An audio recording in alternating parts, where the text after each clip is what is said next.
ఈరోజు మనం మాట్లాడుకునే టాపిక్ ఆస్తమా. హలో అండి, నేను doctor Prashanth, MD pulmonology, RSC hospital, Warangal. Asthma అంటే ఊపిరి ఆగకపోవడమే కాదండి.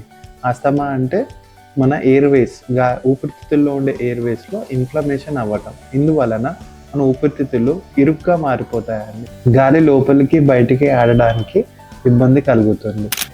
అందుకే ఈ పేషెంట్స్లో దగ్గు, జలుబు, శ్వాస తీసుకోలేకపోవటం, వీజింగ్, ఛాతీలో హెవీనెస్ ఇలాంటి సిమ్టమ్స్ కనిపిస్తూ ఉంటాయి.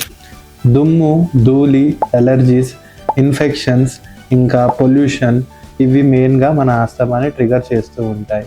మెయిన్లీ మన సీజనల్ వేరియేషన్స్ అంటే సీజన్ మారినప్పుడు సమ్మర్ సీజన్ నుంచి వింటర్ సీజన్ రావటం, వింటర్ నుంచి మళ్ళీ సమ్మర్ సీజన్ రావటం, అప్పుడు మన ఆస్తమా అనేది చాలా ట్రిగర్ అవుతూ ఉంటుంది.